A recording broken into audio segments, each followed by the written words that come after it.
안녕하세요, 판도라입니다. 이번에 원주 13억 횡령한 경리에 관련된 관련 기사가 나와서 이야기 드립니다. 회계관리 엉망, 주먹구구식 회계 처리 정당화 안 돼라는 제목으로 아파트 관리 신문에 서지영 기자님이 쓴 내용입니다. 원주 횡령 경리의 재판부 싫다, 독단적이고 나쁜 관행이다라고 이야기를 했는데요. 관행도 아니죠. 2분 만에 관행이었던 것 같아요. 자, 강원 원주시 아파트에서 격리과장으로 일하며 수년간 14억 원을 이르는 관리비를 횡령하신 분이 계신데요. 항소심 공판에서 회계관리를 엉망으로 해왔다며 질타를 받았는데 재판부는 이 경리분이 아파트를 위해서 선지급한 돈을 받은 것이라는 주장을 했어요. 그러면서 자기는 관행대로 했다라는 얘기를 했는데 이분의 말에 나쁜 관행이라고 꼬집었다라고 하셨네요.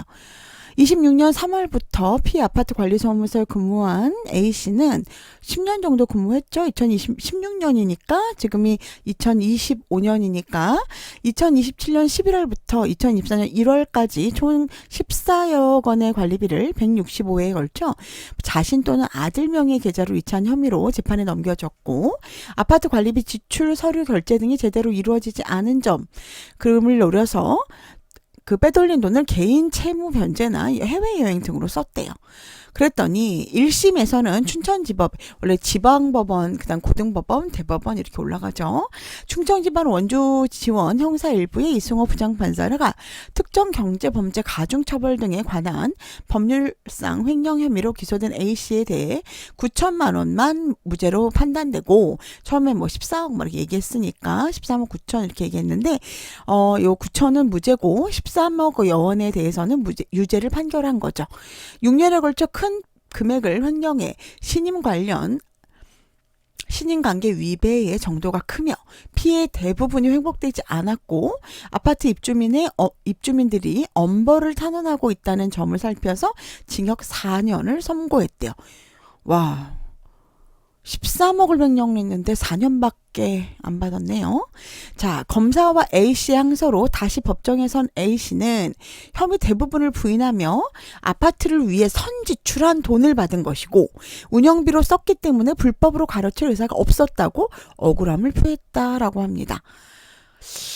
제가 요거를 듣고 우리 이제 기자님이 저한테 이제 연락을 하셔서 이제 저한테 이 얘기를 하시더라고요. 이게 관행이냐라고 물어보시는데요.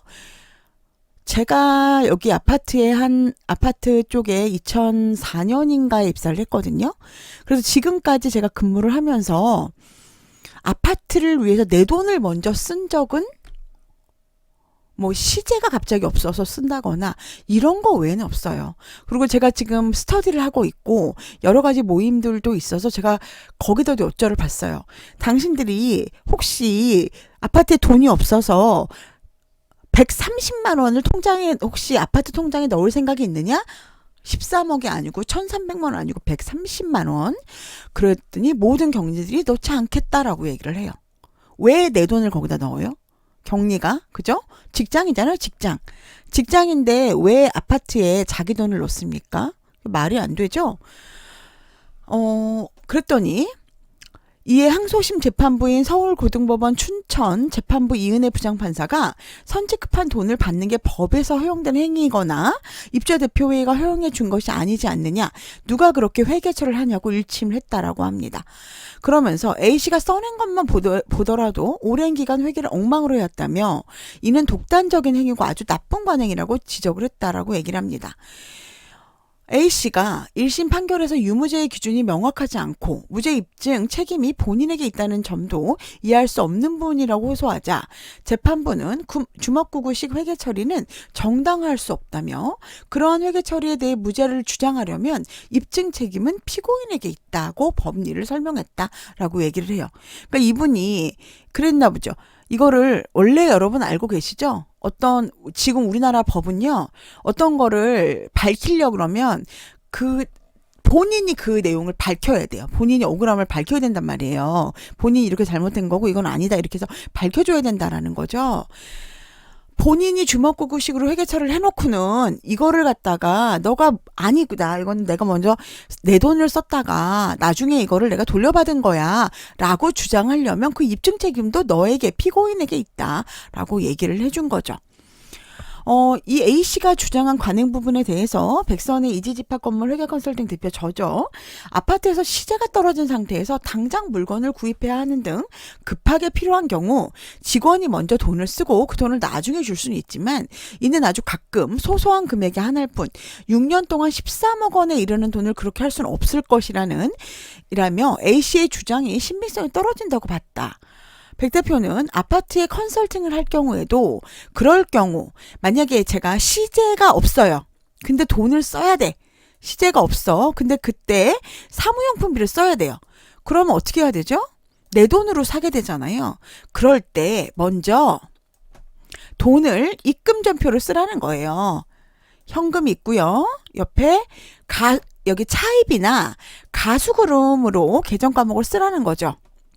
그래서 내가 돈을 현금에 입금시킨 후에 그리고 난 다음에 이걸로 물건을 구입을 하는 거예요. 비용 계정을 써서 물건을 구입하고 내가 이 돈을 돌려받을 때는 출금 전표를 또 역시 쓰거나 대체 전표를 쓰거나 하는데 여기에 뭐 가수금을 썼다거나 제가 가수금을 썼거나 차입금을 썼으면 차입금이나 가수금을 회계 처리로 없애라는 얘기죠. 그래야지 돈이 들어오고 나가는 게 명확하잖아요. 그리고 실질적으로 요 돈은 저는 현금으로 주지 말아라. 통장으로 대체해서 줘라 라고 이야기를 합니다. 그래야지 돈의 흐름이 명확하잖아요. 그죠? 돈을 누가 들어갔고 내가 돈이 그 시제가 부족해서 경리가 돈을 넣었어. 가수금 혹은 차입했어 라는 얘기를 하고 돈을 돌려받을 때도 통장을 통해서 그 경리가 먼저 돈 넣었던 만큼 그 돈을 통장을 통해서 받아야 된다라는 거예요.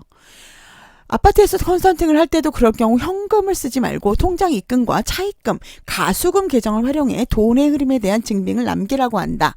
조사 과정에서 돈의 흐름이 보였을 텐데 A씨가 말한 관행은 그렇지 않았던 것으로 보인다. 아파트에 돈이 부족해 동대표나 관리소장이 잠깐 돈을 채워넣는 경우는 있긴 해도 격리 직원이 그렇게 하는 것은 거의 보지 못했고요. A씨가 말한 관행은 그 아파트에만 해당할 뿐 전국적인 관행은 아닐 것이라고 전했다. 이게 정말 사실이더라도 이 아파트에서 이 격리가 먼저 돈을 쓰고 그 다음에 뭐 이 돈을 채워넣는 게 정말 이분의 주장이 사실일지라도 이거는 일반적인 관행은 아니다. 이 부분은 그 단지의 관행이고 저는 나쁜 관행이라고 생각을 합니다. 백 대표가 피해 아파트 회계감사 결과 보고서를 살펴본 결과 성급비용의 부가금액이 1억 2천만 원이 넘는 항목을 성급수선 유지비 외라는 하나로 묶어서 표기하고 미처분 이익잉여금이 아파트 공동주택은 남아있으면 안 되잖아요. 근데 미처분 이익잉여금이 8천여만 원들 처분하지 않은 점들이 발견이 됐습니다.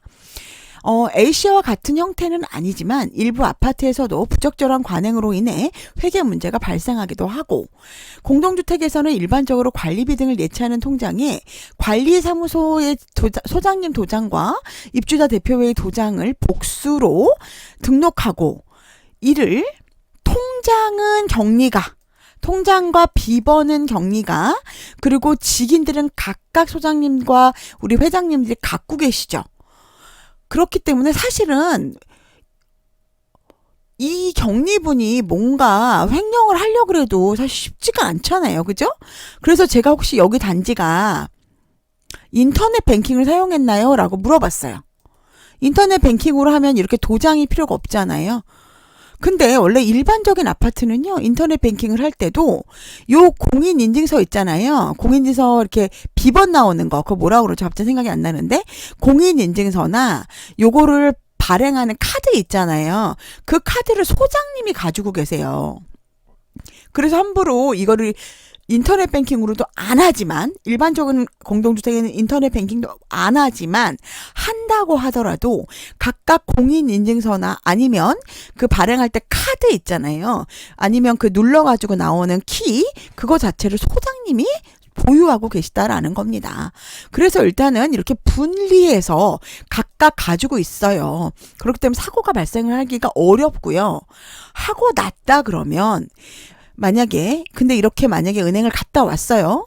은행을 갔다 오면 바로 출금 업무 후에 지출 관리 결의서대로 관리비가 지출됐는지 통장 4번 말고 통장 원본과 지출 증빙, 영수증이나 이체증을 직접 대조를 해봐야 된다라는 거죠. 이것만 봤어도 이분이 자기 아들 통장이나 자기 통장으로 돈을 넣을 수 있겠어요? 없겠어요? 없겠죠. 왜? 김말동 씨 거는 김말동 씨한테 넣어야 되니까요. 김말동 씨 거를 김소동 씨 걸로 놓은 거를 확인했으면 문제가 확인했으면 너 이상하지 않니? 라고 얘기했을 거 아니에요. 그러면 횡령할 수 없다라는 거죠. 또 매월 관계장부와 통장 잔고 증명을 대조해보지도 않은 일들이 사고 가능성을 높이기 때문에 안이하게 넘어가선 안 된다라고 생각을 합니다. 아울러 전문가들은 전표, 영수증, 납입고지서 등의 임의 변경을 금지할 것과 통장 거래 내역의 소모품비, 수선유지비 등으로 뭉뚱그리지 않고 지급처를 출금 검표로 명확히 기재하도록 해야 한다고 강조를 했습니다. 이거는 이제 어떻게 하라는 얘기냐면 전표를 하나하나 이렇게 끊는 거를 주장하시는 분들도 사실 있어요. 출금 전표를 만약에 여기에 출금을 100만 원을 하면 100만 원에 대해 만약에 예를 들어서 저희 이지집합건물 회계 컨설팅이라는 회사로 한다면 100만 원 한 건, 여기 대체도 100만 원 한 건 이렇게 하라는 얘기예요. 근데 이것도 여러분 문제 일으킬 수 있어요. 계정 과목을 여기 제가 금액을 저기 뭐라 그러죠? 거래처를 잘못 썼다고 출금을 할 수도 있어요. 실제로. 이렇게 건건이 한 건씩 끊는다고 해서 이걸 횡령을 못 하는 건 아닙니다. 다만 좀 더 안전은 하겠죠. 전표별로 건건이 확인할 수도 있고. 그죠? 자, 그 얘기를 하는 겁니다. 우리 그 출금하려고 은행에 전표를 건건이 한 건씩 딱 그 지출 건별로 끊어라 라는 그런 주장이신 것 같아요.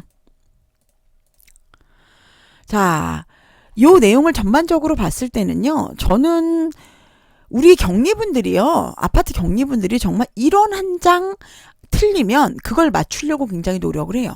그래서 요 기사에 대한 경리분들의 답변이 이래요. 이것도 터졌네요. 잘하고 있는 경리분들께 먹칠하는 사람들 4년이 아니라 40년을 줘야 이런 일이 없지 않을까요? 말도 안 되는 개소리하는 경리 엄벌에 처해야 해요. 진짜 열받아요. 가끔 보면 어떻게 이런 일이 발생할까라는 의문이 드는 아파트가 있어요. 진짜 황당하네요. 아파트 경리로서 책임감을 느낍니다. 나 때문에 모든 아파트 경리분들이 질타를 받는 상황을 만들어내지 않기 위해서 공부하고 노력해야겠다고 생각합니다. 이상한 변명을 하고 있네요. 이런 경리분들 때문에 선량하게 관리하고 있는 경리들을 의심의 눈초리로 보게 되는 것 같아요. 대부분의 아파트 경리들은 10원이라도 이상하면 잠도 못 자고 찾아대는 게 정상인데 말이죠. 요런 이야기를 하고 계십니다.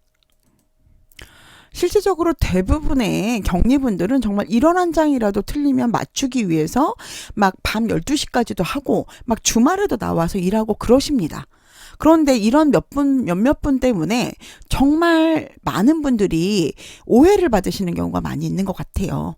그래서 굉장히 슬프고요. 저도 되게 슬프고 이런 일을 막기 위해서는 정말 더더욱 정말 확인과 그다음에 서로 협조적이지만 상호 협조하지만 서로 감시도 하면서 이런 문제가 생기지 않도록 노력해야 될 것으로 생각이 듭니다.